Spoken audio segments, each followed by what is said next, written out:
Welcome to the Big Suey, a podcast exclusive. Risky move. Just when you thought the show could not be more diluted. Walk the plank. Bam!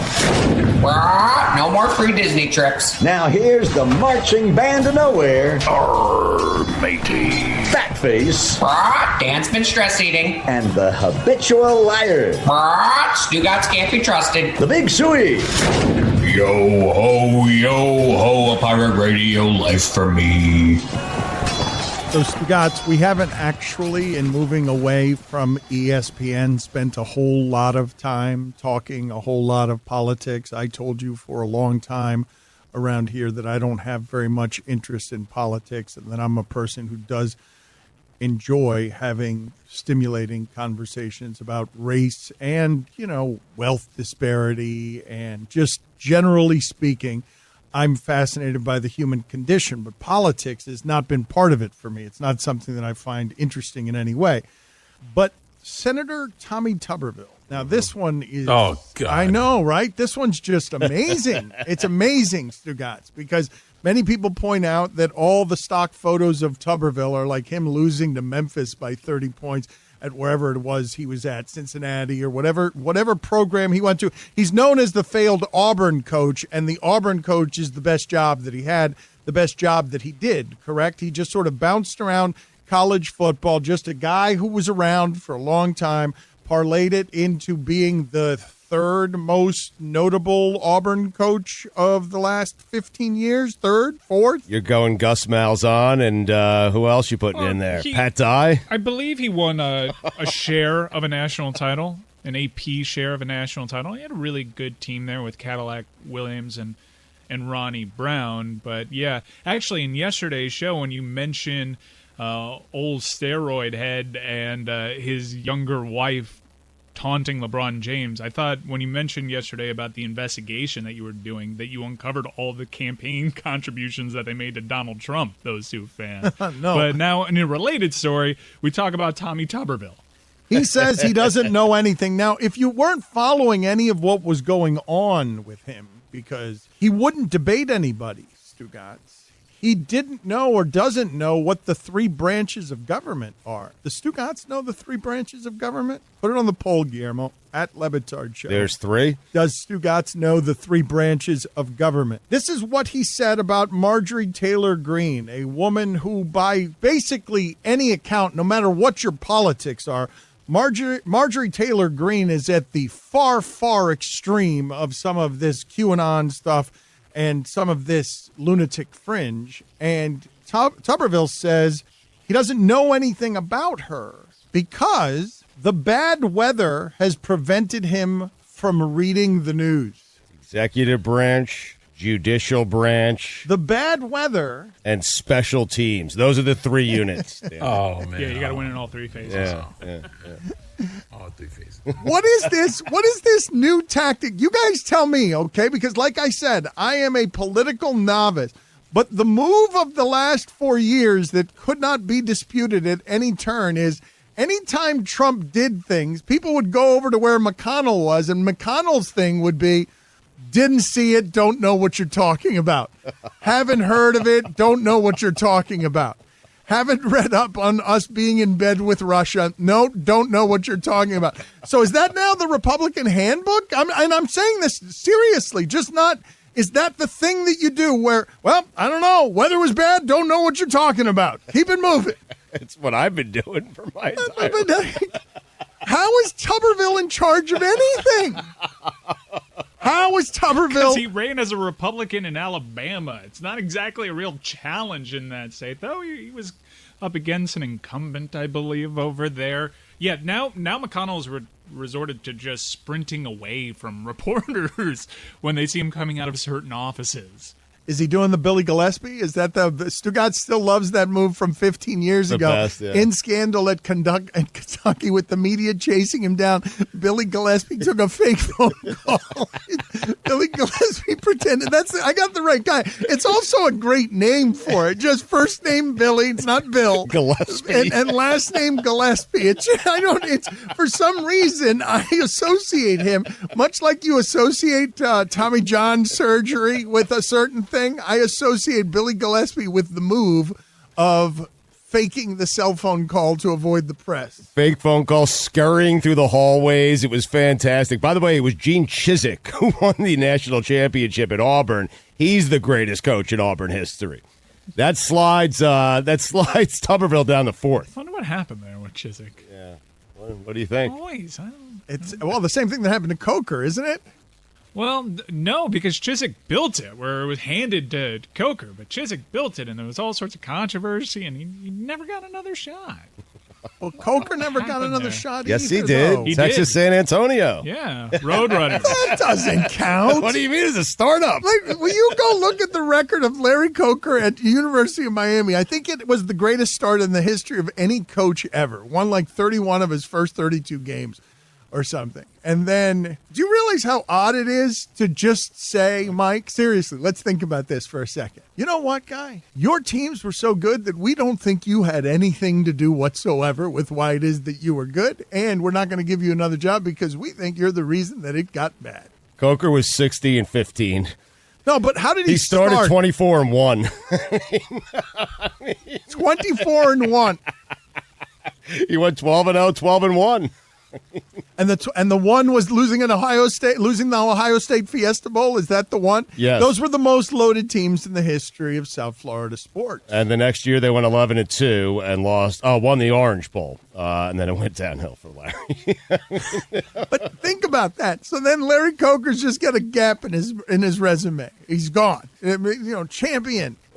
How many first-round picks on those teams? I think Ohio State beat that Miami team, and they had like 14 draft picks on their team, something ridiculous, but it just wasn't Sean Taylor and Willis McGahee and Frank Gore. And those running backs kept putting up this graphic, which I found very interesting. The best running back from each draft class, because sometimes you have this one that was, a surefire thing, and then you have some undrafted guys, some late-round guys, and there is like a 4-year block where it's just all University of Miami running backs that were certifiable, potential Hall of Famers, and definitely the best running backs in their class. It's what Alabama has going on now. I'm looking at the 2001 roster right now. Dorsey was obviously the quarterback. That is the greatest. That is the greatest team that I have ever seen assembled in college sport. But just listen to this, as Mike was saying: Portis, Davenport, McGahee, Frank Gore, Jarrett Payton was the fifth running back on that team. The team also had Andre Johnson.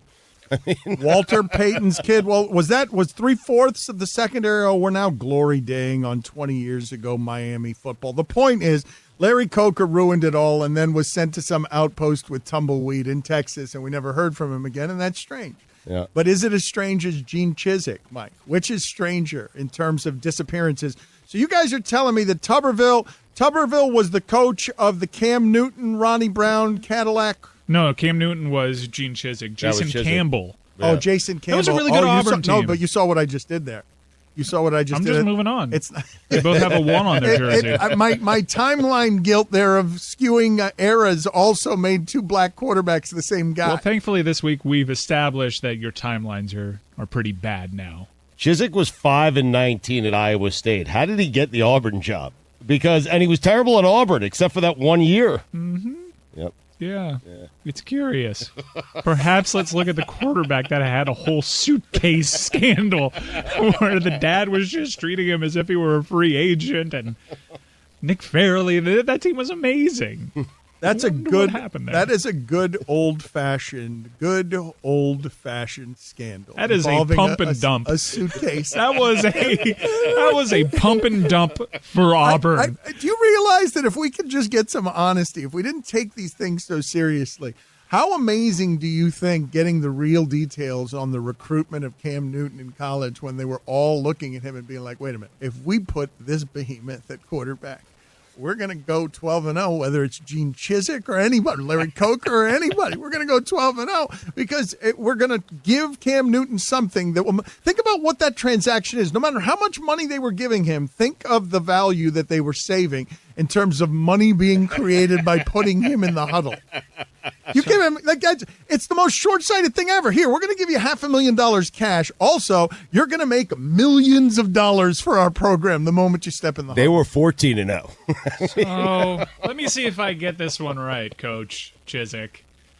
The guy that was backing up Tim Tebow and had this laptop scandal hits the open market after some time, and Mississippi State offers him cash. All the reputable reports say that, but he decides he's going to turn down that cash and come to Auburn instead. No questions asked, everything clean. Okay, all right, great. Well, let me ask you guys this question at a time that we find ourselves in sports where greatness, Stugotz, you've seen it examined in sports in interesting ways recently. There's going to be a 9-part series on Tom Brady. We saw what we did with The Last Dance. There's going to be another one of those on Jeter. The 2-part one on HBO on Tiger Woods was amazing. But as we're sitting here in this time in sports, and what we're seeing is LeBron James. Dwayne Wade is now saying that this is the best LeBron he's ever seen. This one right here. That what he can do right now really is the best LeBron James that he's ever seen because of how smart he is. So what I want to ask you is, when presented with the following information, Tom Brady has aged differently than any quarterback before him. Fact. LeBron James has aged differently with an indestructible body that has no precedent for the miles on it in the sport, better than anyone ever his age in that sport as it relates to excellence. Combine that with the conversation we were just having about Alabama and the conversation that we were having about Auburn. If you believe everyone in college sports is cheating and everyone is competitive, then in order to believe that Alabama is totally clean on what you're getting, and there are no indications that they aren't anything but totally clean. Nick Saban is a clean disciplinarian CEO. But what you have to then believe is they are better at doing it straight than all the other schools are at cheating. I don't believe that. Well, but that's okay. What I'm saying is, though, when it comes to greatness that we're presently witnessing, as it relates to LeBron James, the Alabama team, and Tom Brady, the pillars of our time. Yep. If they're aging differently than others, or if they're better than all of the cheaters still, does it not make you ask any questions about whether or not what you're seeing is real and as pure as you think it is? Like, have we learned nothing from what the last 30 years have taught us in sports, that when something is too good to believe, that it might be too good to believe? Like, for there not to be any questions to me, and I understand it's Super Bowl week, and journalism is applauding largely just sports these days. There's an occasional concussion story, but you see ESPN is getting out of the journalism business. It's right. Let's go back to hero worship. Let's go back to getting all the Muhammad Ali sort of politics out of sports and go back to the time when Michael Jordan ruled, because we didn't have to think about any of this complicated stuff. I'm just assuming that there is something, I don't want to say, well, I guess nefarious going on with LeBron James and Tom Brady. I'm just not certain anyone really cares, because the nature of that sport, football, because it's so violent, I don't think anyone would blame Tom Brady. No, but Stugotz, not only would they blame them, they would feel betrayed by them, they would scorn them, and it wouldn't come with a compassion or an understanding. Wait, you think fans think this is happening naturally, that Tom Brady is aging in a way that no one has ever aged in the history of America? Happening is the word. Whatever, I'm tired and my mom died. And so what I'm telling you, and it's Super Bowl week, and so I just got a lot going on. But you think, and my mom is dead, in case I haven't mentioned that. You think, you're telling me this right now, you think people think there's a person out there that thinks Tom Brady has done this naturally? Dead mom. Are you kidding me?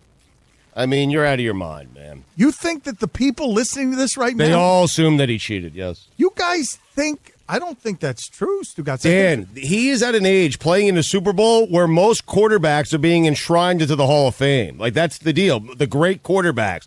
Steve Young at 42, Dan Marino at 40-something. He's playing in Super Bowls. Those guys were going to the Hall of Fame at this age. How can you explain that? Let me ask you the question another way, Stugotz, because when I talked to Nick Wright, South Beach Sessions, earlier this week, you should check it out. One of the things that we've been talking about since that conversation is him noticing that of all the places where people were doing their sports taking, no one had taken make the argument that LeBron James is better than Michael Jordan. He couldn't believe that corner was open. He said, okay, I'll take that. I'll make it mine. You're telling me right now that the corner is open, Stugotz. The corner is open if you want to report or accuse in a way that gets heard LeBron James or Tom Brady of cheating for using HGH or steroids. That's available to you. Nobody's taking that. You're telling me you think that the audience is so naive that they would possibly believe this was being done purely. And I'm telling you that you're presently saying something on the radio that I don't see anyone in sports saying. I don't see anyone in sports saying, yeah, Tom Brady and LeBron James must be cheating. Alabama must be cheating. First off, if they are, and I believe that they are at some point, at some level, both LeBron and Tom Brady are, I don't care. Like, I'm good with it. But I got that, Stu. That's what I'm saying. You can be non-judgmental about it. You've changed.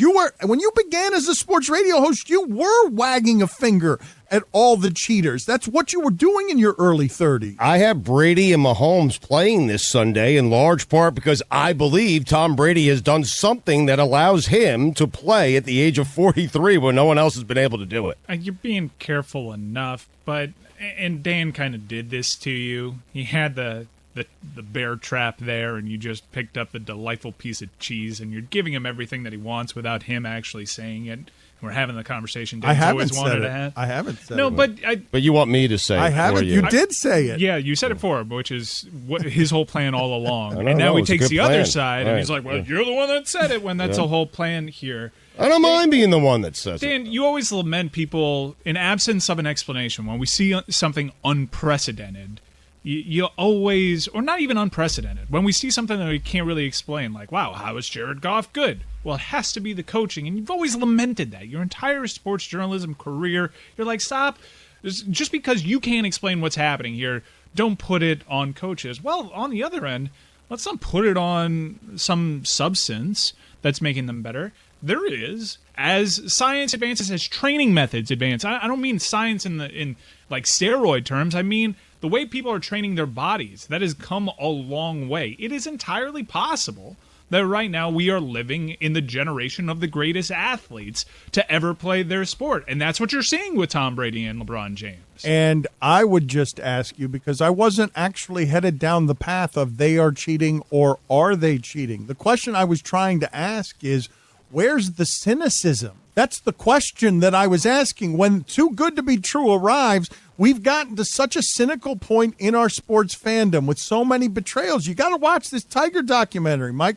You'll be fascinated to relive what it is that happened there in terms of you're a hero, now you're disgraced, now you're a hero again, and there are no nuances here. What I would argue, I'm with Sally Jenkins when she wonders aloud on Lance Armstrong. Aren't we doing the judgments all wrong when it comes to people who compete for a living trying to gain an advantage through science? Like, of course they're going to. They're multi-million-dollar industries. If LeBron's spending $1 million on his body, of course he's going to get the best science possible to keep that body exactly right so that it can be indestructible. And of course you shouldn't judge that. We should all care so much about our jobs and the investment that is our body. I'm just asking, where's the cynicism? Because I'm used to seeing it. I saw what happened to Mark McGwire and Sammy Sosa and how they were dragged down. I see the contradiction of A-Rod's allowed to do whatever he wants in the media, but Lance Armstrong has to be hugely disgraced. Yeah, but that's one sport, and the other sport is wrapped up in the American flag. Like, we only cared about it once a year when Lance was actually participating. It's one sport, Dan, that we care about, the steroid use, which is baseball, and I'm not even certain we care about it anymore. I'm not saying just steroids. The reason I lumped Alabama in the same thing, I'm talking about the greatness for our time and what it takes to be great at our time. You have to beat all the other cheaters. You have to beat all the other competitionaholics. You've got to be someone we started with Tommy Tuberville, who made his fame to real now American political power by not being anything close to what Nick Saban was. He was talking about Gene Chizik. What got erased there? Whatever suspicion or cheating got erased there, it got erased by Alabama being better at not cheating than Chizik was at cheating. But where do you want there to be cynicism? From the public, from the journalists? Like where? Because the public, I think there is some cynicism. I just think we don't care because it feels good. It feels good to have Brady versus Mahomes. It's amazing that LeBron is still playing at this level. Imagine an NBA without LeBron James at this point. It wouldn't be nearly as fun. And so I think there is cynicism from fans and the public.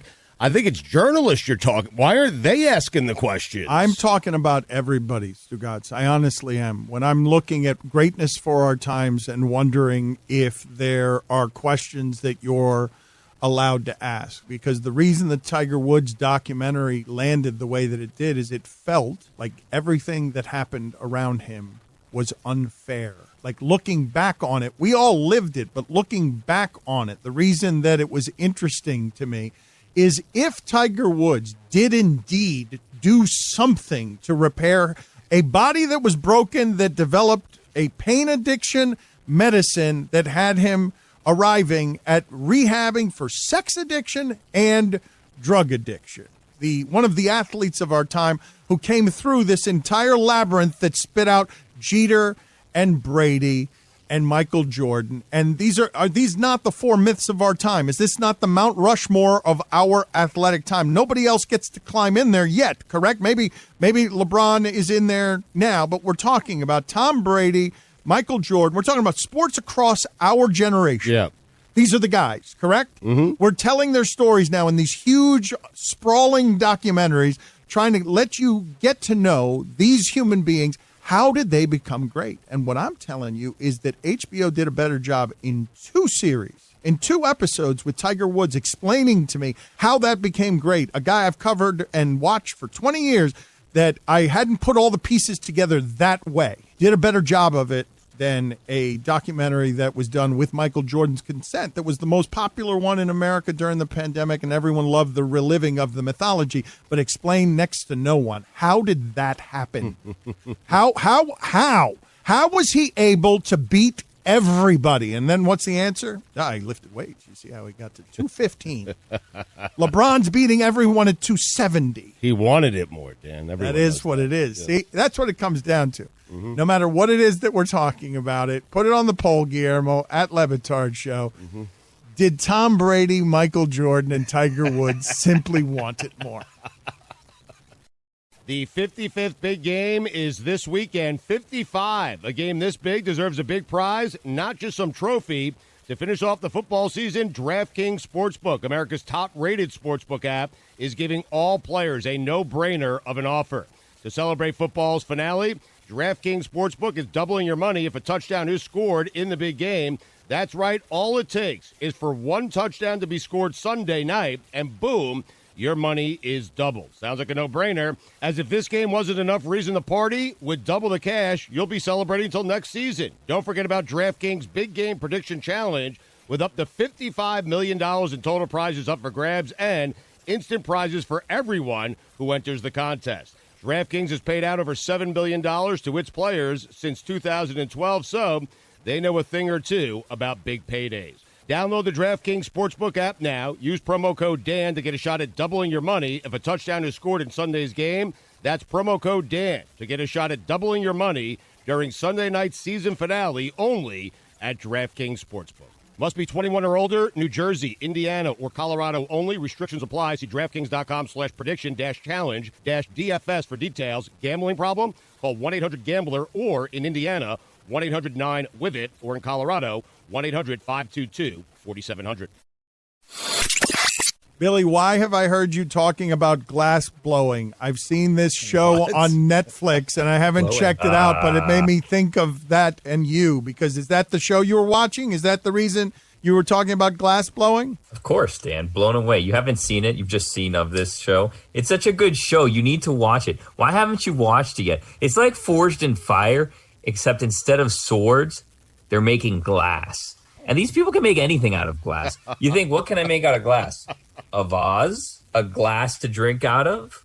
A plate? No, you can make anything out of glass, it seems. And there's an art form to it. You blow into this big pipe, and then it makes it bigger and bigger like a balloon. Have you not seen this? Then you roll it around, and you get some color on it. They can make anything out of glass. They made a sippy cup out of glass. Why did they do that? I don't know, but they did it. Before this show, you knew, right, the way that glass got blown. You had seen all of that with the fire. That was not new to you, correct? No, Dan, I've been to Epcot Center. I've seen them blow glass inside of the Mexico Pavilion. Okay. I've seen it. You're cultured. My bad. You saw it at the Orlando Epcot. You have the culture. But what's good about this show? They're making glass. They're making everything out of glass. What are you missing about this? It's incredible how they make glass. And by the way, this is season 2 of that. There was already a first season. That's how there's a second season now. And it's incredible. The challenges, they're so creative. They say, they're very they don't tell you exactly what to make. It's not like, hey, make me a rhinoceros out of glass. No, they say, hey, make me something that your heart desires that you'd find in the wilderness. Well, not exactly like that. That's a horrible example, but they're kind of vague, so you can take it in any direction you want it to go, Dan. Has he made you guys want to watch this show? Are any of you more interested in glass blowing than you were two yammering minutes ago? No, but what's the craziest thing you've seen them make out of glass? Perhaps I'll get more interested if you sell it that way. Like, what have you seen them make? I mean, I've seen them make all kinds of things. What do you want them to make? And I'll tell you if I've seen I was looking to make a joke about glass in which I took an injured player, but I couldn't think of who the modern day guy is who's always hurt, so they say that he's made of glass. I wanted to throw a name in there, but I wasn't going to be able to do anything that wasn't musty and contaminated. Marcus Mariota? Thank you. Thank you, Chris. I appreciate it. I had nothing. Christian Pulisic. Remember Steven Glass? That was a thing, huh? Shattered glass? Wait a minute. You didn't just do that. Yes, I do remember Shattered Glass, the story of a fallen journalist. What I don't know is why you did that. Remember Stephen Glass was going to take us where conversationally as a show? Well, I was hoping you'd take over. You're the journalist. You know more about it than I do. But all you gave me was, remember Stephen Glass? Yeah, Shattered Glass. That's what you tossed in my lap. Ooh, did I leave out that was wild? I meant to say that was wild, huh? What a story that was. It's crazy. It's insane. That was back when the news was credible and such a thing was. Think about what a quaint time that was. A journalist not telling the truth, being a fabricator, and all of journalism has fallen in the 10 years since. I love the movie, too, because it was also back at a time where Hollywood thought Hayden Christensen had more charisma than a sack of potatoes, but they ended up being wrong on that. But the whole, research as to how, wait a second, he's making these up was... It's just people typing into a keyboard with their index fingers, and they're like, internet. He used internet. That's what it was, right? What is the year for Shattered Glass? Is it 2005? Is that 15 years ago? How long ago is the story of failed New York Times journalist? Now, he was just writing total fabrication, stories that were not being fact-checked well enough and were just made up. They were simply made-up stories. It was 2003. Man, what a time. That was the movie. It happened in 98, I think. Yeah. Chloe Sevigny was an art house. Hey, whoa, Hank Azaria was in that film. That's right. Billy really gave you nothing there. Yeah, he really did. But it's like Willie Glass. Remember him? Stephen Glass. Yeah. Here we are. How do we start this? We started this in a forge, blowing glass. There was this one time that they made this glass foot that appeared to be walking while stepping on bubble gum. So it's a very clear foot, and then attached to it appears to be bubble gum being lifted off the ground. And it's not bubble gum, it's glass. And it's not a foot, it's glass. Mike, you mentioned Hank Azaria. Can you look up his IMDb, please, and let's just marvel at all the things that he's been in that we didn't know he's been in. Because somebody told me the other day he was in Friends, and I don't even remember that. Yeah, wasn't he dating Phoebe? He was dating Phoebe, yeah. Mm-hmm. Yeah. Yep. Sorry to know that off the top of my head. Pretty sad. I was doing research on him the other day, but I deserve it. Being able to rattle that one off so quickly. I didn't even like Friends. I answered way too quickly. You guys got in there real quick. He was in Dodgeball. What else? Roy, this is your wheelhouse. This is your special wheelhouse. If you were to stun the audience with something that Hank Azaria has been in that the audience might not consider or remember that he was in, what would you go with? It is tough. It's tough. Not Mystery Man, not Mystery Alaska. He was in 2 movies that had the word No, mystery. those were the disasters in his career. He could have parlayed Birdcage into Disasters. Mystery Alaska was pretty good. Guys. Blue Raja, that rings eternal. Oh, it's great. The Shoveler. Guys. He didn't even wear blue. It's a great movie. I don't think you guys understand Oscar snub. what those 3 movies did to Hank Azaria's career. Okay, he was somebody who, in Birdcage... He was in the Birdcage? did an impersonation of his abuela, which he would not do today and might be homophobically sort of insensitive if it were portrayed today. I remember this. He played policeman in Fresh Prince of Bel-Air. Go back with the homophobia. And so after that, because the role was so strong and people saw what a great actor he was, he had his choice of movies. He was going to be a leading man in Hollywood, and the choices were Mystery Men, Mystery Alaska, and Godzilla, and that ended that dream. He was in Pretty Women? He was in Pretty Woman, actually. Which was, I guess, the first one. Why do you have so much trouble with that word, Stugotz? Like you had no confidence when you said it in Pretty my ear? Woman. He said Pretty Women in your ear He as well? said Pretty Women in my ear, and I was smiling from ear to ear because I'm like, there's like a better than 50% chance he actually Why says the is same that mistake. so hard for you? Listen, Funeral Week. I mean, come on. Was it the sequel? That's good. Have a heart. I mean, It's good. she gave birth to me, Dan. Your mom's? Why are you making it plural? Welcome to Stupidity, home of the greatest media mind ever to walk the planet. I tell you what, man, he's a literal titan across the entire media landscape. Okay, so here's the deal. He's a true icon in every sense of the word. He's loved and feared more than any being to grace this planet. There's Stugotz, a man with a voice that sounds like Barry White and Beyonce had a Jewish baby. God himself would pay $39.99 for a cameo. Fact of the matter is, you are about to embark on a transcendent experience that can only be described as psychological nudity. This is Stugotz, and this is Stupidity. Here we go, Jim. Welcome into another episode of Stupidity, the biggest podcast in the world. Subscribe, rate, and review. Unsubscribe, resubscribe, re-rate, re-review. We're the biggest in the world thanks to you. How about that? Second episode this week, a Super Bowl Stupidity Super Bowl special. And we have called in some heavyweights, no pun intended. Chris Cody. Super Bowl.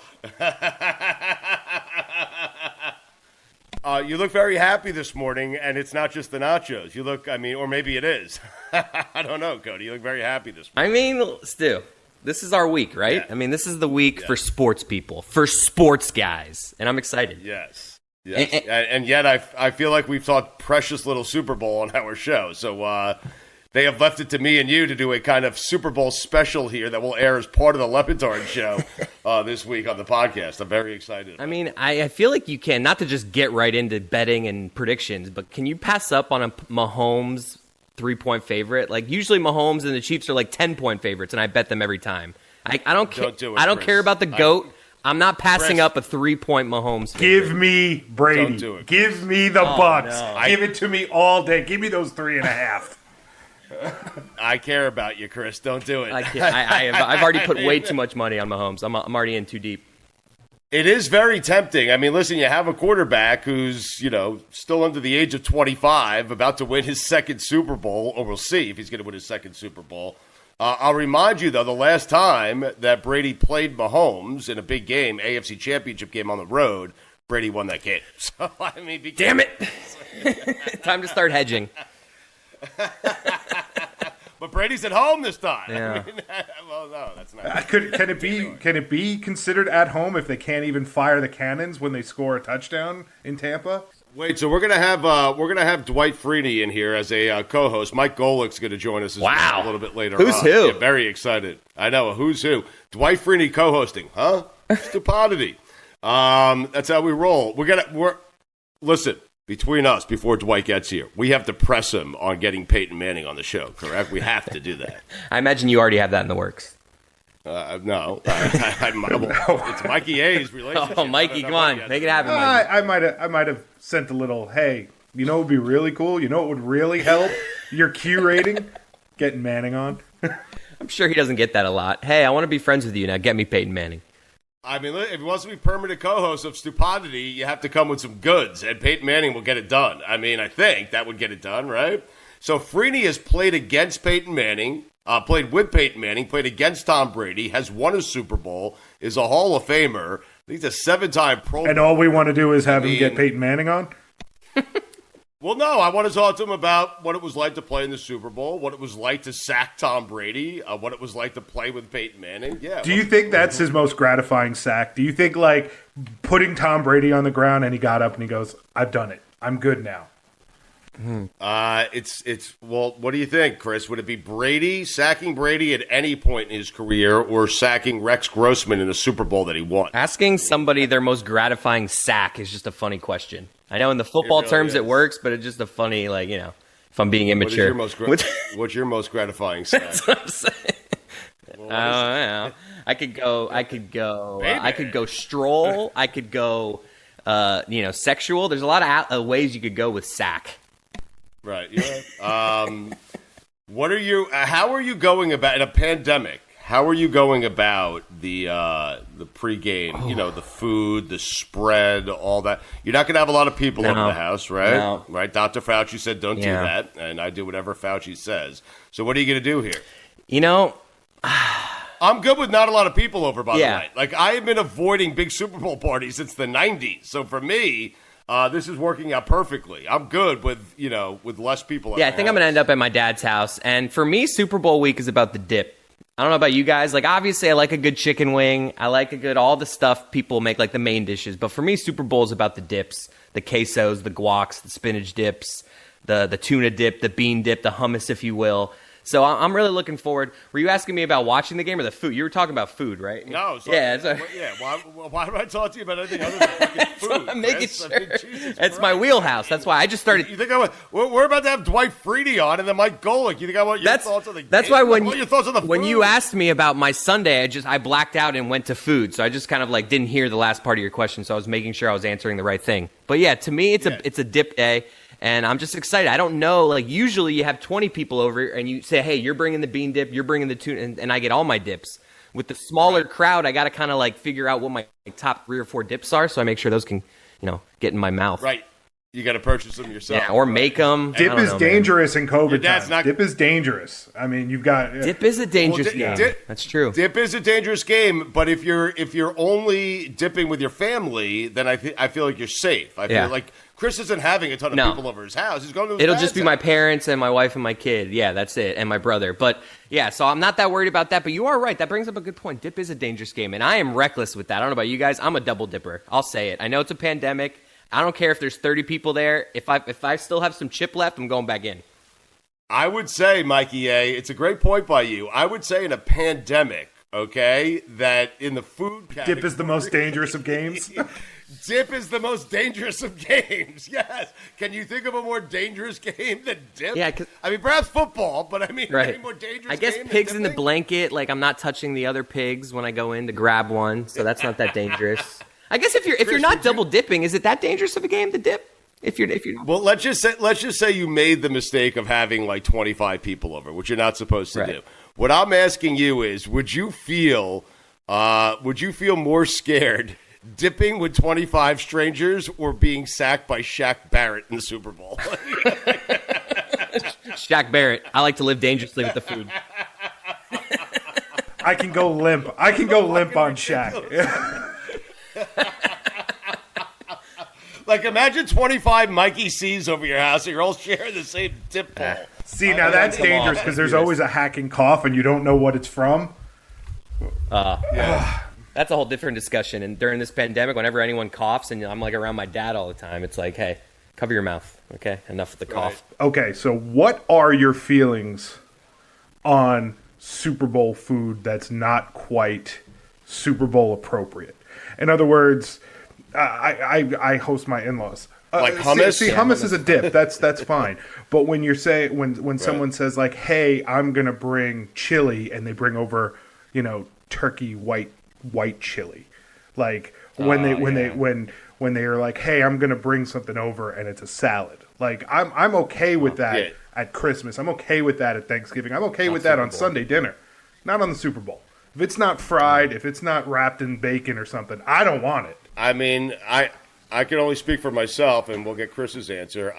That person is allowed to make that mistake once. Okay. What if you married into that person's family? Oh, wow. That's on you. Dangerous game. Dangerous game, Mikey. Yes. I mean, you might want to serve up some papers at some point. It is a dangerous game. You're right. The least dangerous of games is football, as we find out. Is ground beef being replaced by turkey, just in any form, whether it's in tacos or whether it's what you're talking about? That's when we know we've reached a bad place. No, it's bad. Yeah, right? No, I can't have that. I feel like Dwight agrees with that. I feel like Dwight Freeney agrees with that. He prefers ground beef over this turkey stuff. Give me real tacos over ground turkey tacos. Turkey. Who eats turkey? That's what I'm saying. That's what I'm turkey tacos. This is going to sound redundant, but turkey tastes like dead bird. That's what it is, Mike. Yeah, exactly. That's what it is. I get it. The 55th big game is this weekend. 55. A game this big deserves a big prize, not just some trophy.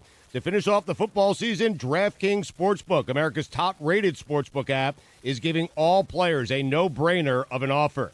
To celebrate football's finale, DraftKings Sportsbook is doubling your money if a touchdown is scored in the big game. That's right. All it takes is for one touchdown to be scored Sunday night, and boom, your money is doubled. Sounds like a no-brainer. As if this game wasn't enough reason to party, with double the cash, you'll be celebrating until next season. Don't forget about DraftKings Big Game Prediction Challenge, with up to $55 million in total prizes up for grabs and instant prizes for everyone who enters the contest. DraftKings has paid out over $7 billion to its players since 2012, so they know a thing or two about big paydays. Download the DraftKings Sportsbook app now. Use promo code Dan to get a shot at doubling your money if a touchdown is scored in Sunday's game. That's promo code Dan to get a shot at doubling your money during Sunday night's season finale only at DraftKings Sportsbook. Must be 21 or older, New Jersey, Indiana, or Colorado only. Restrictions apply. See DraftKings.com/prediction-challenge-DFS for details. Gambling problem? Call 1-800-GAMBLER or in Indiana, 1-800-9-WITH-IT, or in Colorado, 1-800-522-4700. All right, Dwight, thanks for doing it. What's going on with you these days, man? What are you up to? Man, listen, I'm doing a whole bunch of diaper changing. That's what it is. I'm becoming a professional diaper changer. All right, and outside of that, I'm a amateur hacker golfer. Right. I'm over here trying to figure out this golf swing. It doesn't make any sense. I don't know why. I have great rounds and I have bad rounds. I'm playing with all these people. I want to throw clubs, but I don't want to, make it look like, oh, God, this angry guy on the golf course. Because that's how you, as an athlete, in a football game, you get mad. You want to break something. You want to destroy something. Well, on the golf course, you have certain rules that you can't do. So that's my issue. You know what I mean? I get so mad. I want to throw the golf club into the lake. Dwight, I would say you could do whatever the hell you want on the golf course. Like, feel free. Get as angry as you want. It's okay. Yeah, I could, but I won't be able to finish the round. It'd be hard to finish the round with like 9 clubs. All right, so you're changing the diapers in the house because Chris Cody, who's up here, who's doing the hour with us here. Chris Cody is, you're at the same phase in life, I believe. Chris Cody, are you doing any diaper changing? Oh, my God, so many shitty diapers. My daughter's 3, and she does this thing now where she's good about peeing on the toilet, but pooping she wants to do in her pants still. So it's really all I'm dealing. I'm not dealing with pee diapers. I'm dealing with shit diapers. And it's grown up. It's grown up filled diapers. Like, it's not that little mustard spread when they're little kids. No. Now sometimes it's full on turds. She's trying to smuggle something. She walks by me and I'm like, "What are you trying to smuggle past the gate here?" Like, oh my goodness, I'm not there yet. I'm actually at infant stage. I'm in infant stage. So all she's doing is sleeping, eating, and taking dumps. And that's it. I'm just like, how is that even possible that's coming out of you right now? You know? All right, but listen, I want to tell you guys, listen to me, okay? Because I have high school daughters, okay? I have twins. Enjoy every second of their shitting, okay? Because soon, I'm telling you, it goes by very quickly, and soon they'll have a driver's license. They won't need you anymore. You won't be Superman anymore, and they won't give a shit about you, Dwight. Speaking of shit, okay? All right, I can't wait. I can't wait. All right. Why, you want him out of the house? Wait a second. Stu, how many diapers did you change? Honestly, I was going to say, None. so what are you doing? See, that's the problem. Here, exactly. Sounds good, Stu. Yeah. No diaper change. Okay. Dwight, never, man. Dwight, my wife didn't trust me with anything important. Maybe that's the play. Maybe that's what I need to do. Just drop her once or twice. Fumble things around. Right? Poop all over the house. I mean. Yeah. Wipe my hands on the walls and do crazy things like that. Super Bowl champion Dwight Freeney with us here on Stupidity. If I told you, okay, you retired in 2017. You're going to the Hall of Fame. 125 plus sacks, I believe. You got how many Pro Bowls, Dwight? 7? 6 or 7. I'll be honest with you, I lose count, man. I don't even. Must be nice. Me too. It is what it is. But if I told you back in 2017, which is not that long ago, that Tom Brady would still be playing and at the age of 43 would be about to, because you had these battles, epic battles with Tom Brady, that Brady would be about to be playing in his 10th Super Bowl. If I told you back in 2017, 43, you're retired, Brady's still playing, he's about to play in his 2nd Super Bowl since you've retired, Dwight Freeney would have told me what? Not surprised. Really? Not surprised. Let me tell you something, man. Tom is such a professional off and on the field. All right. He takes care of his body. He has special diets. And most importantly, the NFL protects quarterbacks. That's what they do. All right. Now, if this was 10, 13, 20 years ago where you could take a quarterback's head off, that's different. All right. But they kind of took the intimidation factor out. They took the violence somewhat out. So now you got to lay the quarterback down gently. Breathe on the quarterback. He falls. Okay, it's a sack. So it's a little bit different. But that being said, Tom, his craft and what he did for all of those years, he wasn't like he was Randall Cunningham or some scrambling quarterback that for all these years, Cam Newton, and taking hits after hits after hits. He's in the pocket, nice and calm and collective, sipping mimosas and all types of stuff, just throwing little short passes, and sometimes he throws it down the field. So, not to take any credit away from him, but I think he's just, that's the style quarterback he is, and he takes care of himself. So, yeah, he should be here. He's a great quarterback. All right, that being said, he takes care of his body, all that good stuff. Let me ask you this. Was he the most gratifying sack you've ever had? Ooh. He's definitely up there. I would say the fact of the matter is he played for the Patriots, and we absolutely hated the Patriots, right? So as a Colt guy, you just couldn't wait to slam somebody down. He was one of them. Big Ben, for me, was really... Why do so many defensive players say Big Ben was so fun to sack? Because the fact is his name is Big Ben. I'm so big. I'm so strong. If you sit there and watch his film, he likes to, back in the day, he used to love throwing guys off with his shoulders and getting all rough and tough. But as defensive line guys, we couldn't wait to see a guy who wanted to struggle and fight with us. All right, that's what we wanted. All right, give me a reason to hit you harder. So when we come around the corner and Big Ben's sitting there like, I'm Big Ben, I can't be sacked, and then you hit him and he doesn't want to go down, then you really could give it to him. All right. And that's what you love as a defensive guy, or quarterback. Not the guys who just you blow on and just wave at and just falls. You want to be able to hit somebody and just crush them. I want to paint that picture because you threw that little extra elbow there. The audience can't see that, right? I was just talking about that's where I land. And if his head happens to be there while I land, then hey, I'm just cushioning my fall. Where did Rivers rank on that? Because he used to love to talk. Rivers is up. Rivers is up there. Rivers is up there. The difference between Rivers is a talker, as you know, right? And before I played for San Diego, he was probably one of the guys I just couldn't wait to get to. But his trash talk is funny. It's not like he's just talking nice guy trash talk, you know? But the thing is, he's not talking trash talk to me. He's talking to the trash talk guys to the back and the linebackers and the DBs who aren't going to hit him. Now, I hadn't heard any trash talk from Phil for my entire career going against him. He's never talked any trash, and it's probably good because he can't do anything about it. I get to hit you. And so in the end, you know, Phil is up there, but the thing is he didn't fight you. He just fell. So we asked you about gratifying sacks. Who's the guy you sacked that you enjoyed the least? You just felt bad for him. You sacked him, and you're like, "That I feel." You said sorry on the way up. Oh my goodness, David Carr.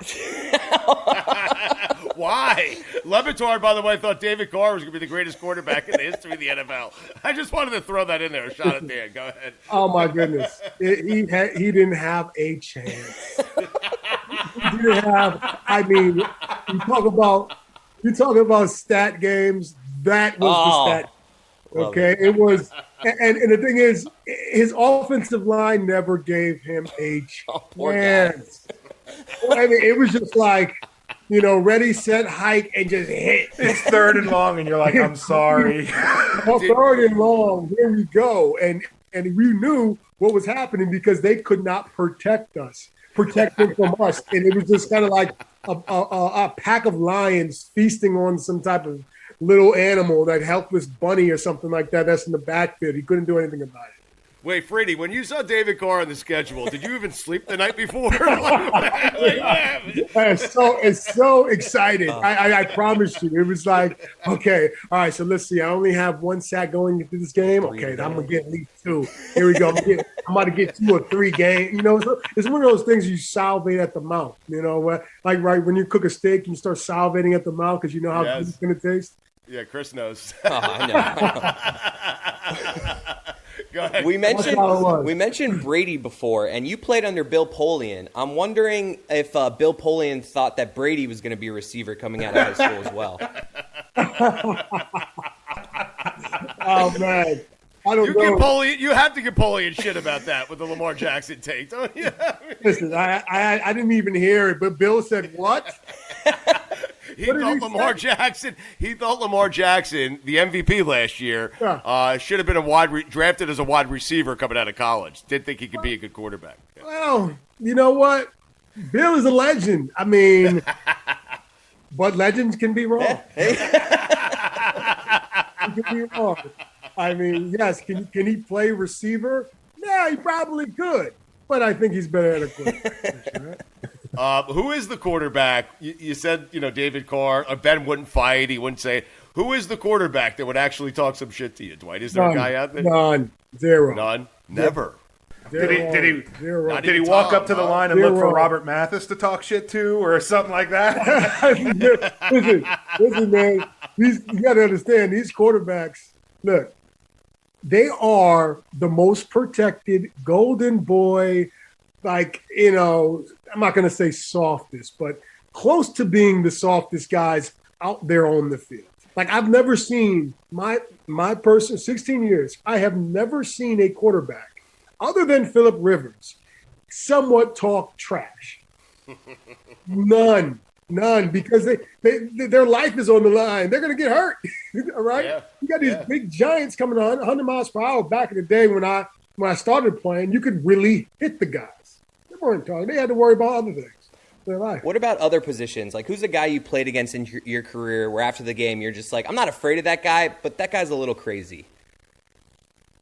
None. Wow.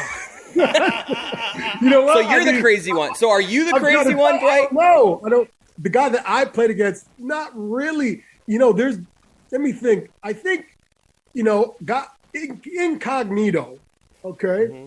I know he has a history of being a dirty player. Yes. Okay? Yes, Richie Incognito. I never played against Richie. I've never played against him, like one-on-one.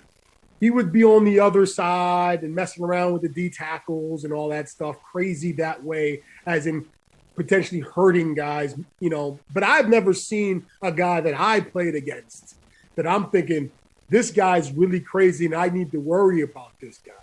I bring the crazy to him. He doesn't. You're the guy. That's what I think. You're the crazy. You gotta worry about me. I'm not worried about him, but he can do whatever antics he wants and act as crazy and yell and scream and all that stuff. It don't matter to me. Listen, you are a means to an end. I'm going to go ahead and beat you so fast to get to the quarterback, and you can do whatever you want to do. Doesn't matter.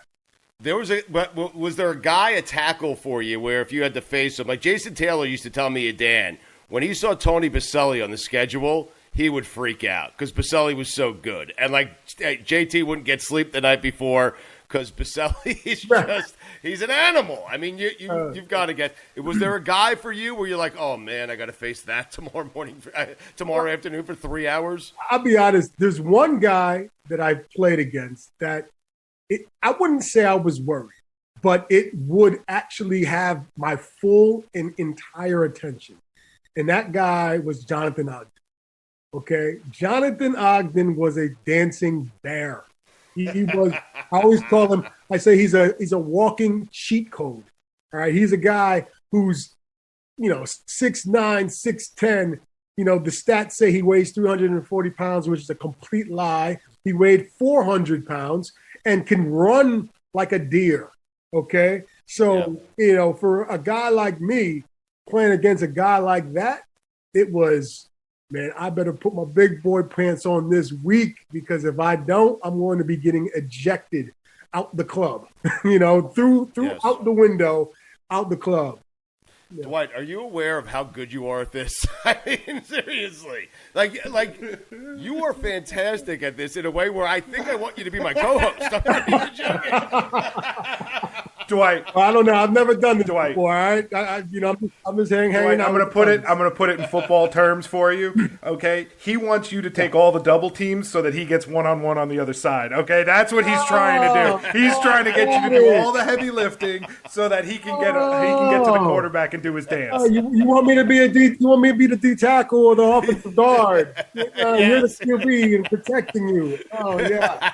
I don't know about that. I also know you have access to Peyton Manning. Yeah, absolutely, yeah. Mikey, I don't even know if I want to listen. I am tempted to ask Dwight to go ahead and text Peyton to see if we can get him on right now. But Dwight is doing such a tremendous job. I don't even think I want. Let me Peyton. ask you this though: will Peyton return your call? Oh, okay. Absolutely. Listen, I've heard that some quarterbacks they. Hey, well, listen, yes, a lot of quarterbacks. I wouldn't put anything past any quarterback, right? Let's put it that way. But Peyton is one guy that he's my brother. He's going to return my call. Right now, if you texted, like we had Brady on this podcast. In fact, Mikey, hey, do you have that sound of Brady? We had Brady on the podcast. He was just coming off a round of golf.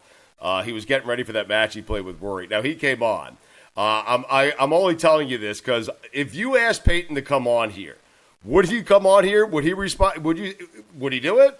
Well, because Brady did us a favor and we got him through a friend. Okay, so we kind of went through the same channels. Now I want to play a little bit of sound for you because it's Brady taking a shot at one of your best friends, Peyton Manning. Okay. And I want you to react to it. So this is Peyton Manning right off the golf course. He is getting ready for the match that he's playing against Peyton Manning.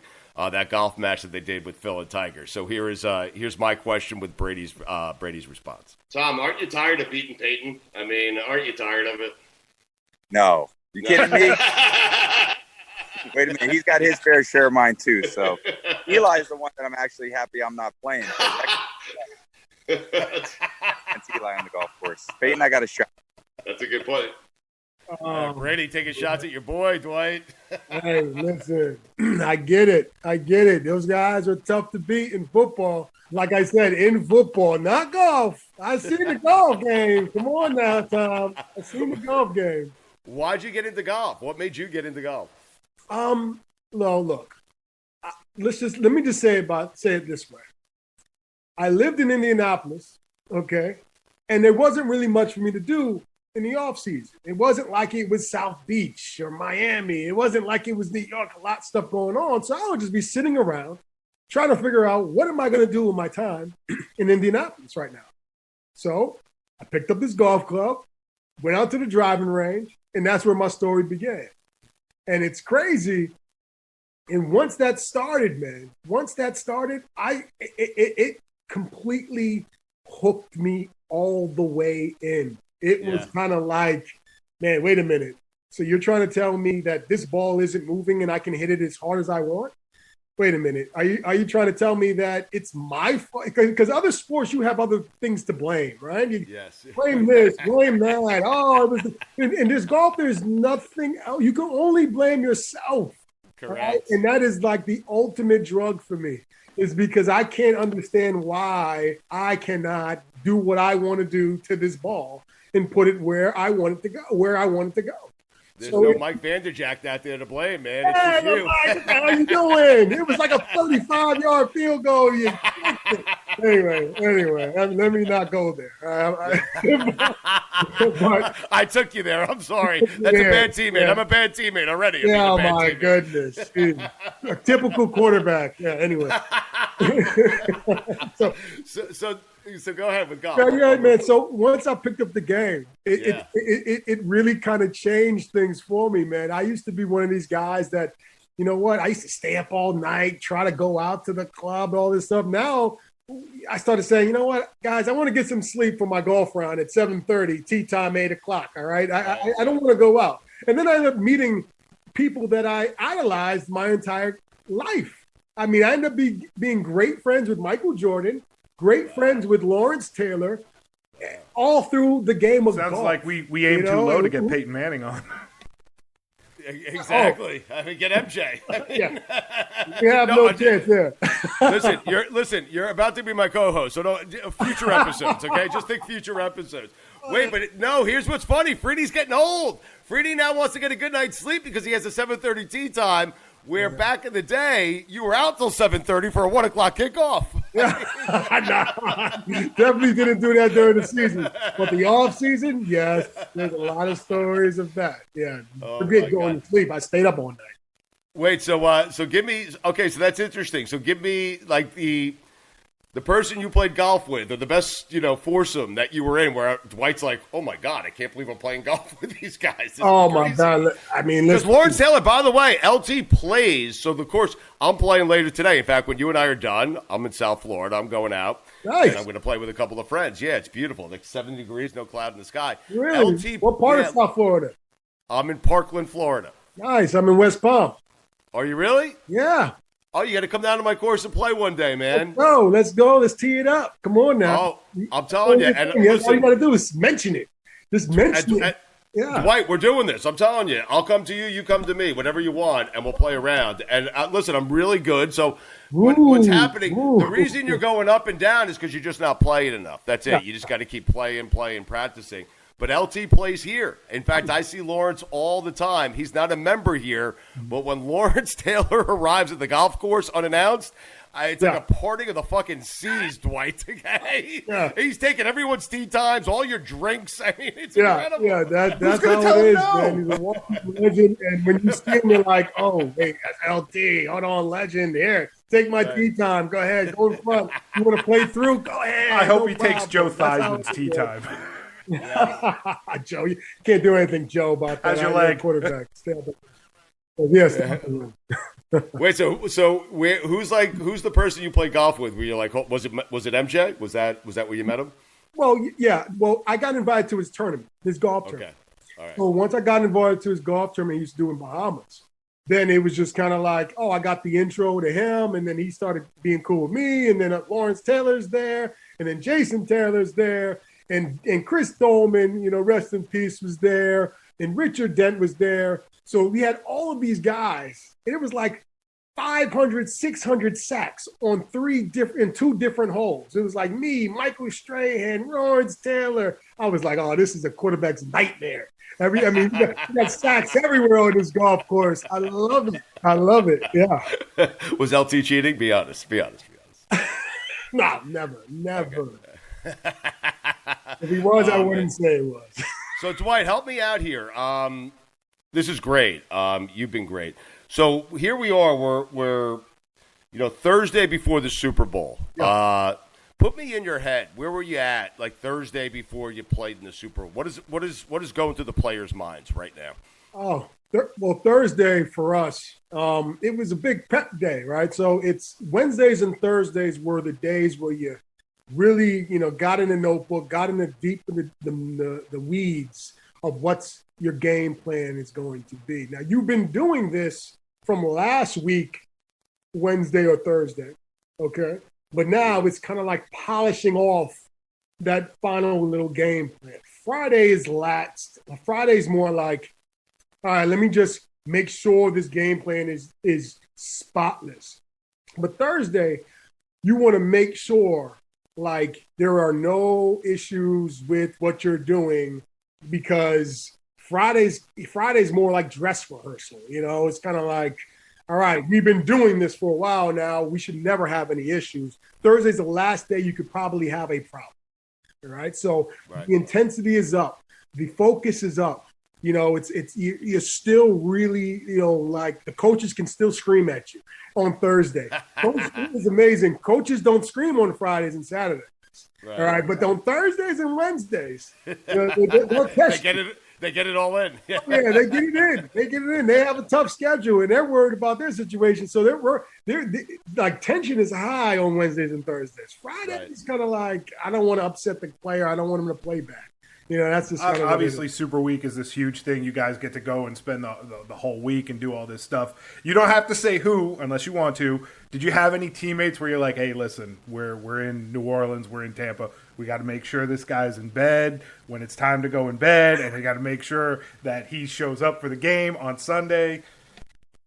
It sounds like that guy might have been Dwight. I don't know. I'm joking. Yeah.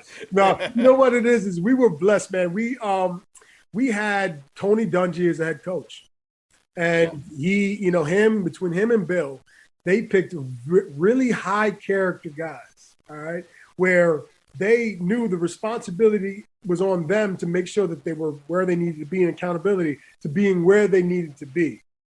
Okay, it wasn't one of those situations where we had to worry about a guy doing the wrong thing, because he would have never been in the organization to begin with. All right, so we treated everybody like men and just said, hey, guys, this is the schedule. This is what time you need to be there. And everybody was there. How about, like, for you guys, just Brady being in the way and that team being in the way? How many Super Bowls do you think you, Peyton, that group has, if not for Peyton, if not for Tom Brady and Bill Belichick? Oh, my goodness. Let's see. I mean, I'm going to say a lot, right? I mean, yeah, we're going to say at least, 2003 for sure. We're going to say at least he knows. At least three. At least three. Okay, right. 2003, 2004. Beat him in 6. Yeah, we'll be at least 3 rings or 2 wings heavier right now. Let's just say that for sure. What's the loss that sticks with you the most? Is it a Patriot loss? Is it that Jet loss? Because that's on you. That's not on Belichick and Brady. I'm a Jet fan. Sorry about that, Dwight. Yeah, what's that loss that sticks with you the most? That's the last win you had in the playoff. No, Mikey's a I Jet was at that fan. AFC title game in Indianapolis. I was there. It's fine. You guys took a picture, right? It's going to be a while, right? Listen, Dwight, it's all we have, man. 40 years. It's all I got, man. I don't understand. Let's not get on the Jets.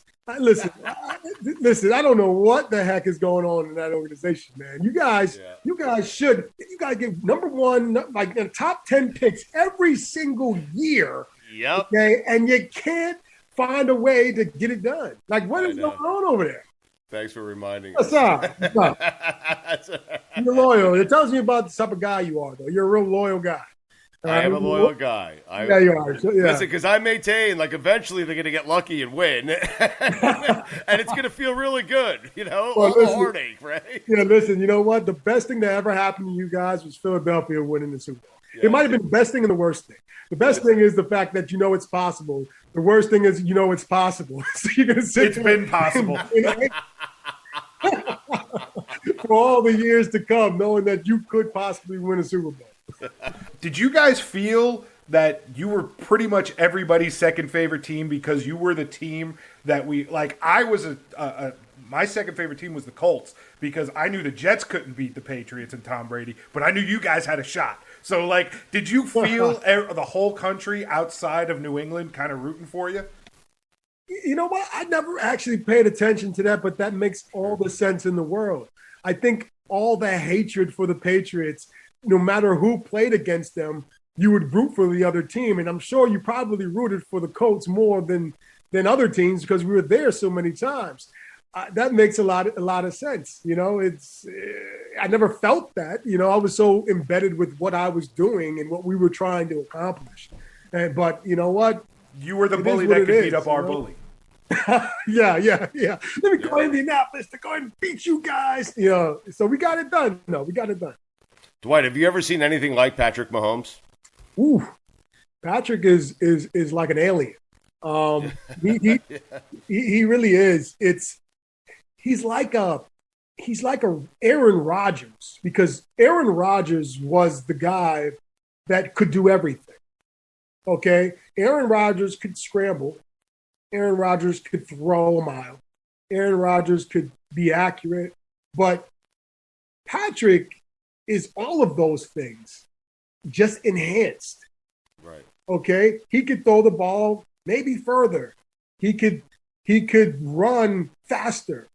You know what I'm saying too? So it's kind of like, from an ability standpoint, what he's doing over there. He's a smart guy, because the thing is, he doesn't just run off and run. He runs when he needs to run. Okay? And he gets 9-10 yard chunks at a time. The thing is that I worry about is them falling in love with him as a quarterback and throwing the ball just because they can. It's funny. Like, I started playing John Madden football again, right? So, because I'm retired, I got nothing to do. So now I'm trying to figure out, hey, what can I do to spend time, blah, blah, blah. So I'm playing this game. And anytime I pick a team, right, like, you know, a team where a quarterback's running around and has all the ability, that's all I do is pass the ball. But I forget about the balance of the game. I end up losing with all the best quarterbacks in the world, I end up losing those games because you have to be balanced. Right? You have to surprise them with some runs. And even though you have the best player on the planet of Earth, you still got to respect the game in the way that it goes. So only fear with him is that the love, you know, that they have for him, that throwing the ball and he can do everything, you're going to catch the defense up to knowing that's what they want to do and then prepare for that. That's it. Yeah, interesting. I think so much you'll love me for this, okay? Because there's so much focus on Brady and Mahomes. And really, I think the success of the Buccaneers, especially last week, and I guess against the Saints, is their ability to get pressure on Aaron Rodgers by using just 4. You know, they're not bringing the blitz. And I think that's a huge key. If the Buccaneers can get pressure on Mahomes with just those 4 guys, Dwight, the 4 defensive linemen, I think the Buccaneers are going to win this football game. I think that's the big key to the game. I think, and you're right. Look, the key to every game, and obviously I'm going to say it's pressure. It's pressure on the quarterback, okay? Because the game has now evolved to being that. Everything about the quarterback, passing the ball. So whenever you can put pressure on the quarterback, okay, and distort that whole, you know, game plan, because when they see the blitz, they can prepare for that. Slide to protection, protect it out, have hot routes, run certain routes where guys get wide open. But when you don't blitz and you have 7 guys in coverage and you have 4 guys who can get the pressure, now you have best of both worlds. You cover and you put pressure, okay? And you can't see the pressure because it's not a blitz. So you don't really know where it's coming from, which then enters anxiety, okay? So now when you're playing guys like Tom Brady, when you're playing guys like Patrick, now you can get pressure with the 4 guys up front. That's when you have a chance to win. Mike Golic Sr. is in the Zoom here, Mikey A. Yes, I am. Oh, hello, Mike. So, Mike, Dwight Freeney, who's my new co-host, by the way, he said he has nothing to do, but he's now he has something to do. Nothing but golf, Mike. Yeah, he's co-hosting. He's co-hosting this podcast with me, Mike. We were just talking about the game coming up here, and I was telling Dwight, I think the key is like a little line talk. So I think you guys would would appreciate this, okay? 2 D linemen on the phone right now. Mike's son was an offensive lineman. Mike, we were talking about the Buccaneers. Everyone's focused on Brady Mahomes. The Buccaneers' ability to get pressure on the quarterback using just the 4 defensive linemen, which is what they did against Aaron Rodgers and Drew Brees. To me, and I think Dwight agrees, that's the real key to this game. If the Bucs can get pressure on Patrick Mahomes just using 4 guys. Well, first and foremost, Dwight was part of the biggest debate I ever had with Mel Kiper the year he and Julius Peppers came out. I was done. Dwight say he should be going before Julius, and Mel was Julius. But I think it turned out both had pretty good careers, so I think that worked out okay. Wait, you were on the Dwight side, Mike? You were on the Dwight side? Is that correct? Oh yeah, I was definitely on the. Me and Mel went at it. We went at it, and it turned out we were both right. You know, both are Hall of Fame guys. So appreciate you, Mike. Yeah. Appreciate you.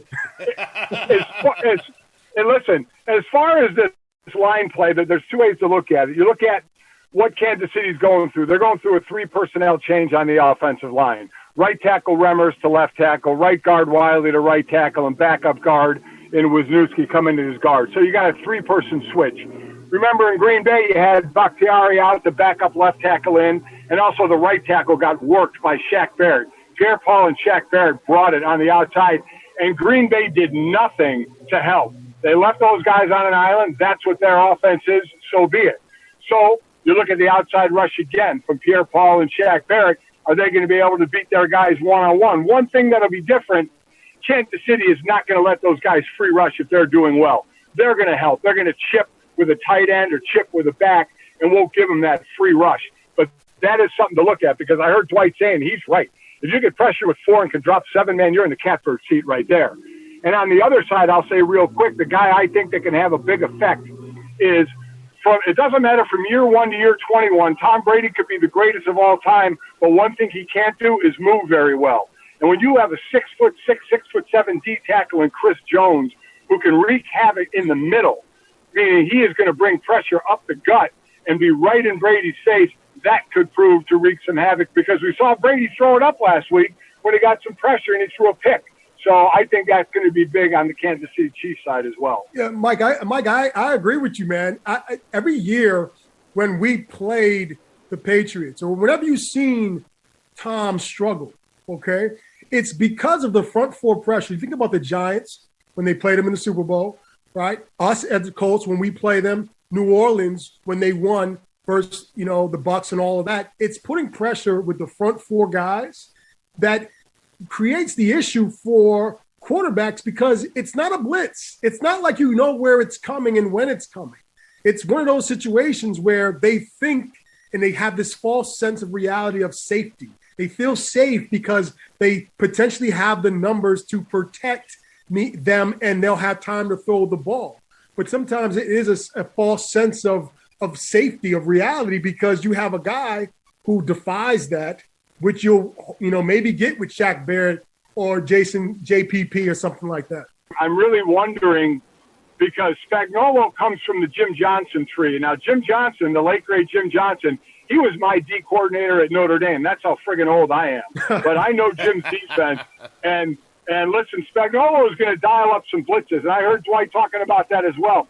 Man, let me tell you what. If you see a blitz coming and you don't see pressure on the quarterback, your defense is dead, especially with Brady. He is going to destroy you. Yep. So your blitz has to get home. Absolutely. And that's the one difference on the blitz. If you ask me right now, hey, a tight end for Tampa Bay is going to score a touchdown, I will bet heavy money it'll be Cameron Brate over Gronkowski. Gronkowski has been doing the dirty work. He's been staying in and helping with the blitz. He's been staying in and helping with the max protection because he's a better blocker than Cameron Brate, and Brate's been the one going out and receiving. So I think that's been a bit of a switch that's worked really well for Tampa. Yeah, and one more thing. I think what it is you'll have Spagnuolo. He'll come out with fake. You'll see how Frank Clark and all those guys are putting pressure on the edge. If they're not putting pressure with the front 4, I think what he's going to do is bluff the blitz, show blitz, and drop out. Show blitz and drop out, and then blitz. I think it's going to be something because you can't give Brady time to throw the ball, right? And if you're not, and if you're blitz and you try to blitz them and they protect it up, then you're going to kill you. So now you got to show the blitz and then drop it back. So they're protecting for blitz and nothing happens. And now they're running hot routes into defenders.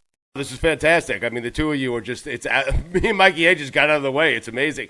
Mike, I asked Dwight this at the beginning. Just talk about the fact that Tom Brady, put into perspective the fact that Tom Brady, at the age of 43, is about to play in his 10th Super Bowl, Mike Golic Sr. Listen, it's a joke. I mean, I saw a graphic where they split his career in half, first 10 years, second 11 years, and each of those careers were worthy of Hall of Fame. It's a joke. And I've been doing a lot of interviews this week, and listen, I love Pat Mahomes. He's the best quarterback in the game right now, but it's almost insulting to Tom because somebody said, in 10 years, will we be talking that Pat Mahomes has done more than Tom Brady? I said, stop it.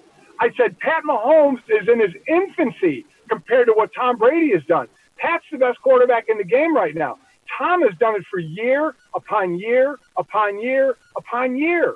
So let's appreciate what he's doing and not get ready to hand over the reins just yet. We've already said Pat's the best quarterback in the game right now, but let's not get carried away with the history of some things when Pat's been in the league for 3 or 4 years. Let's give that a little time and let's give Tom his due for what he's done. Yeah, and I agree with you. And I think sometimes, we have the tendency to do that where we want to compare everybody to the greatest. Right. And it's just part of, I guess, the DNA of people being sports fans. They do it in basketball all the time. When Michael Jordan is one of those guys that come once every 100 years, Tom Brady's once in every 100 years type of guy. You can't compare every guy to one of the greatest that's ever played. Let's not put that pressure on the player that's actually having that success. Let's just say he's a great player, okay? And we hope the best, and we'll see where it ends up in the end. But to compare him to a guy who's played 20 years and has gone to 10 Super Bowls is ridiculous. Think about, and I know we've all discussed it, but everybody's saying when Tom and Bill split up, what Tom did this year, to have no offseason, no preseason, crazy, work with a new team. He beats a walk-in Hall of Famer in Drew Brees. He beats a walk-in Hall of Famer in Aaron Rodgers. And now if he beats, the best quarterback in the game this year, I mean, what more can the guy do? And he wants to keep playing. He wants to keep going. It's incredible what he continues to do. And, oh, by the way, I'll just be part of the first team that's played the first Super Bowl at home. So, I mean, my God, what a charmed life this dude is having right now. History's going to look back at that gauntlet that he goes through. And you're right, Mike. If he gets through this, he's not going to stop. Win or lose, he's not going to stop. Why would you stop playing? No. But history's going to look back at that gauntlet of quarterbacks you just talked about. And we're all going to forget about Heineke, that poor Washington quarterback.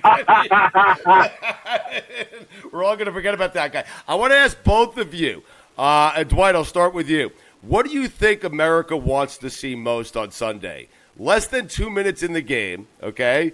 Do you think they want to see Tom Brady coming out down 3, down 6, one-score game with a chance to win it? Or do you think they'd rather see the Bucs up 3 or 6 and Patrick Mahomes and that offense come out with less than 2 minutes to go and have him try to win the game? Which do you think America wants to see more? Man, that's a tough question because there's a lot of people who don't like Brady just because they hate the Patriots. So it's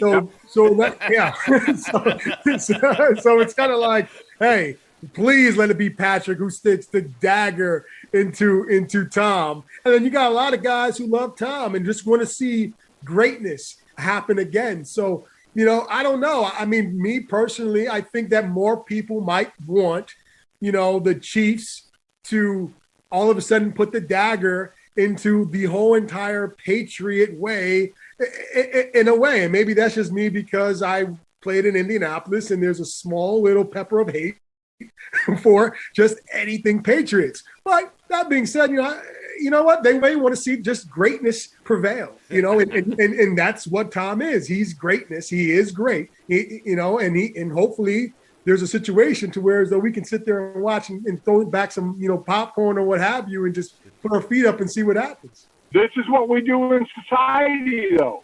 You cheer for somebody and then they become a winner and then they grow and incredibly like Brady has, and then you start to hate him. Now, you hate for the Patriot way and all that too. I get it. But look what we did with Golden State when they started winning early. Oh, my God, they're the guy. We love them. And then all of a sudden, wait, Durant goes there, and I won't get you started on that, Stugotz. But then all of a sudden, they become the villains. You know, it's like they love you when you climb the mountain when you first get up there and you're at the top, like Pat Mahomes. Let's see if Pat Mahomes wins 3 Super Bowls in the next 5 years. If all of a sudden there's, okay, we want to cheer for the next guy. Who's the next guy going up? It's amazing how we do that. It really is. Well, Mike, I've always hated the Patriots, so that doesn't apply to me. Okay, I never liked those guys. Hate them. Yeah, well, there is that side of it. Here's what I think America wants, and it's against what I want, and I don't know what Dwight wants. But as a former defensive player, I'd love to see a great defensive game being 10-6.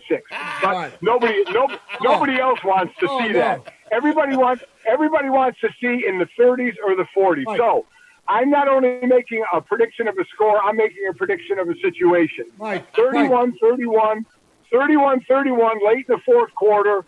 Kansas City has the ball, and it's going to be the young kid in Mahomes, takes him down. They kick the game-winning field goal and win it 34-31. Yeah, that's too many points for me. I want all field goals, Mike. Yeah. Mike, I want all field goals. I'm with you. No touchdowns. All right, I want 9-3. Shaq Barrett wins the MVP or Chris Jones. Yes, exactly. Yes, Frank Clark. Let's go. That's our game. That game stinks. Yeah, exactly. No, that game is great, man. I'd be sitting there watching that thing hammered, loving it. Yeah. Oh God. All right, listen. I'm telling both of you, I got 2 co-hosts now. So Golic, get out of here. We appreciate it. Thanks to you and your family for all your support this week, Mike. No problem. Hey, Dwight, good seeing you, man. Loved your career. Love what you did, man. Great appreciate job. it, Mike. Take care. All right, thank you, Mike. Mike Golic Sr. Oh, I miss that man so much. Mikey, I miss Mike Golic. It's fantastic. He is the best. I love him. Dwight, we're going to get you out of here in a second. You've been great, and we're going to play golf, and perhaps we're going to work together moving forward.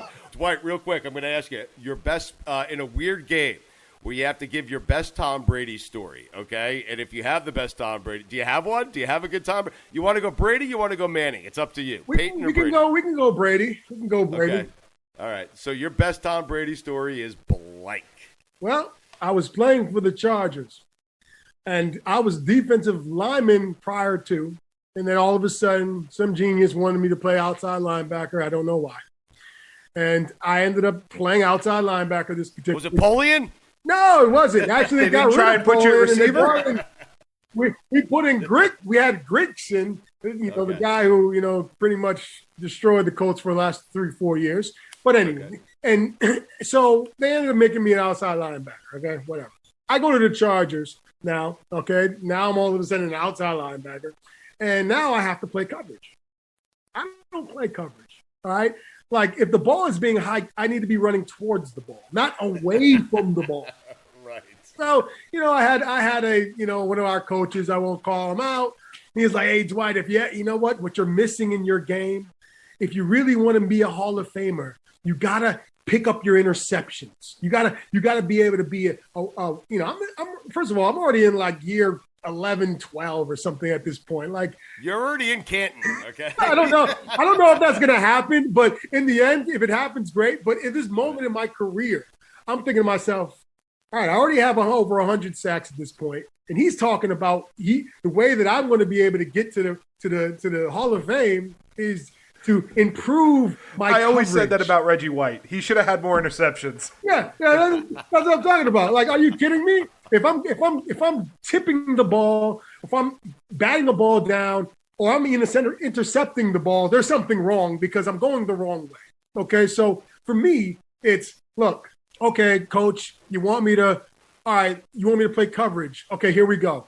All right, so what's the scenario where I have to do it? Well, Dwight, this probably would never happen. But if we're playing the Patriots this week, if Tom goes into an empty formation, that's the only way that you're going to be exposed. He'll never know you're dropping.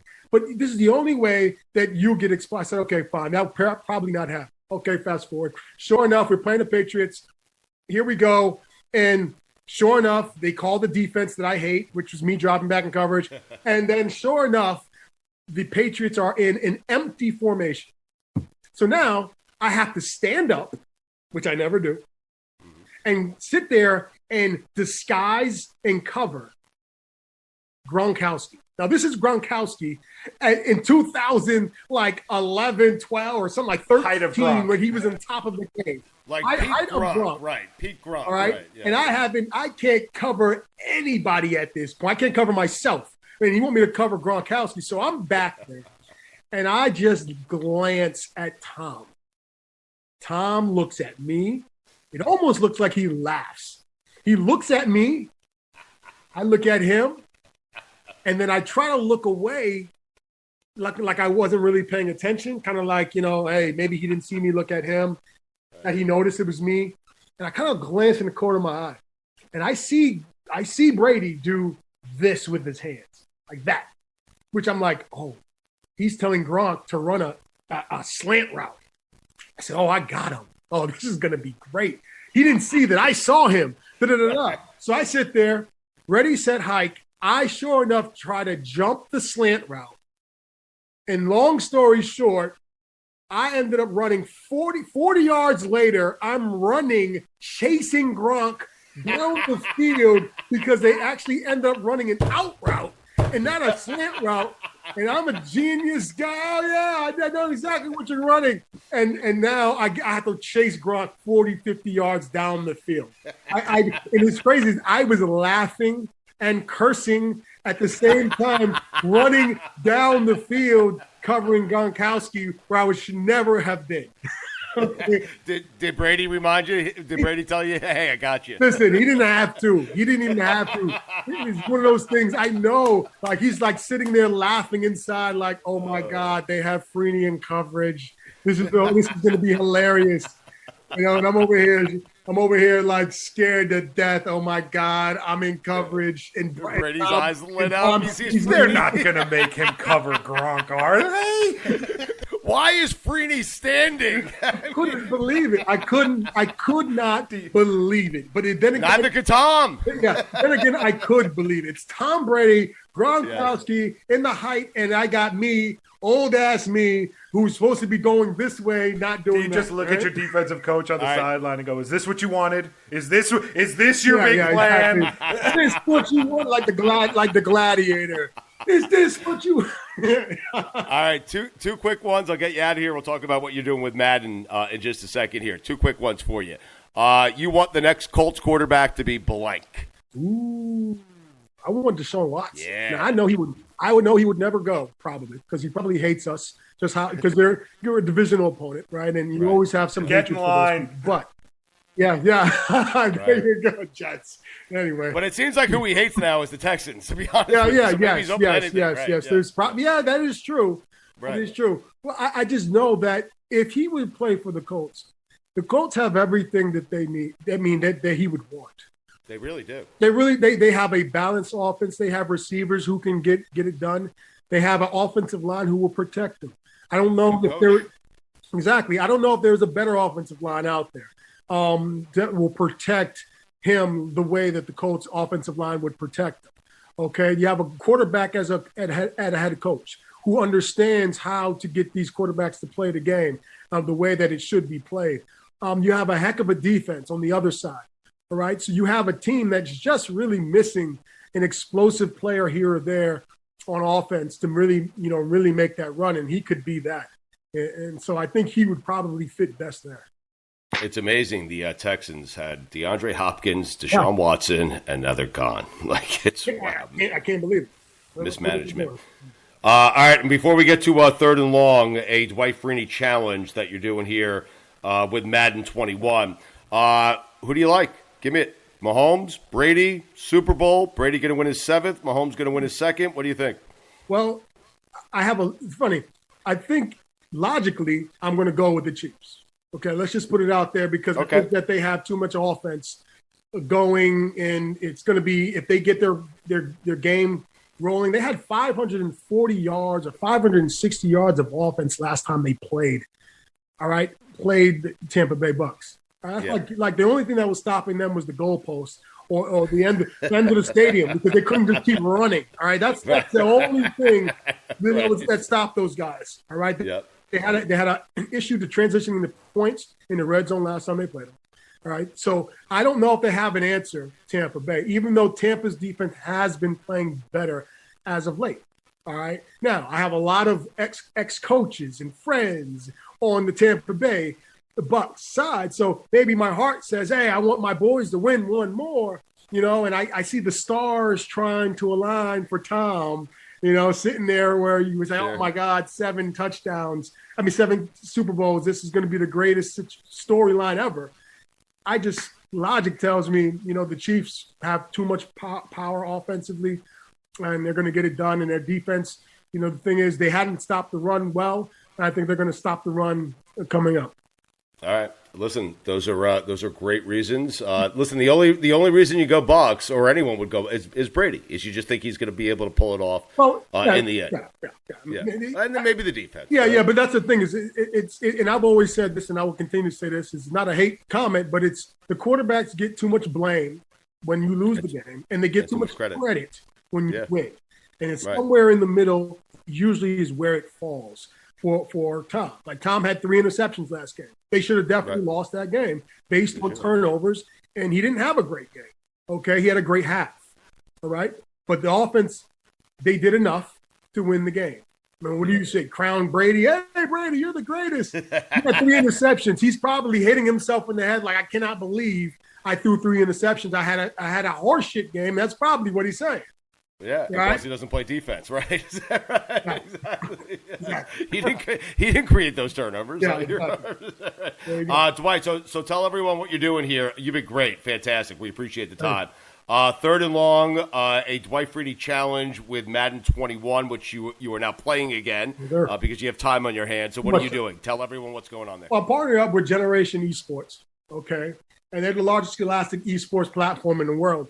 And what we're doing is, because of this pandemic, right, people are everywhere. And I'm all about community, getting people together. And the best way to get people together right now is online, right? So, you know, my boys, my friends, they're texting me, Dwight, you're trash. You used to be able to play Madden back in the day. You have all this free time. And you don't want to get online. And I'm a better Madden player than you. And they're talking so much trash. So I said, you know what? Screw this. I'm getting back on the sticks. I'm getting back on Madden, and I'm setting up a tournament so that you can show me how good you really are. So that's what I'm doing, man. I'm setting it up. Anybody can follow me on any of my social media handles, IG, Twitter, and kind of figure out what's going on there and when this tournament's going to happen. I partnered up with Brand Jordan. Our friend Michael Jordan's throwing some exclusive sneakers, only making 23 pair in the world just for my tournament. So the winner will be able to get a pair of these exclusive shoes. We have other sponsors throwing in other different prizes as well. So it's going to be fun. It's going to be fun. I have some other celebrities going to be involved, other athletes going to be involved, some basketball players, some former football players, current football players. So it's going to be a whole big deal, man, of just trying to see who's going to be better at this game during this crazy time that we're living right now. That's awesome. Give out your social media handles so people can follow you on Twitter, Facebook, wherever you are, Dwight. Just go to at Dwight Freeney on Instagram and go to Twitter and same as well. It's easy. You go in there, you find out about a week or so. I'm going to come out and post everything and where it's going to be and what time. But they can go to any of my social media handles and or go to the website and you just Google it, and you'll see all the information there. It's going to be fun, man. And especially, what else do you got to do? You got nothing to do right now. No, I'm going to do it after I play golf. I'm going to register for the tournament. Here's what I want you to do, though. I want you to get 24 pairs of those sneakers from Jordan. Give one to me. Okay? Hey, if you can beat me in a round of golf, we might have something, okay? Done. As long as the strokes are right. The strokes have to be right, all right? I will give you whatever amount of strokes you want. You will get that. You'll come down here. I'll show you my handicap so you know I'm not cheating, and then we will figure out. Listen, I ain't Lawrence Taylor, okay? I'm going to play I'm going to play it straight. I'm just kidding. Lord. I love LT. Yeah, I know. Listen, Jordan was the one who told me he cheated on the golf course. They were playing here together, and Jordan's like, listen, man, I just let him get away with whatever he wants to get away with. You better. There's a sack strip fumble coming up soon if you don't, with a golf ball. Hey, when you got everything set that up, tell us. And we'll Yeah, put it they in can future go to episodes, they can okay? go to my website though, thirdandlong.gg. Okay, thirdandlong.gg. And you can find out all the information or go to any of my social media handles. Okay. Dwight, this has been it's been a real thrill for me. I watched you your entire career, so it's been a thrill for me, and you're great at this, man. Hey, man, I appreciate it. I had fun. You and I will talk more, man. Absolutely. Thanks for having me.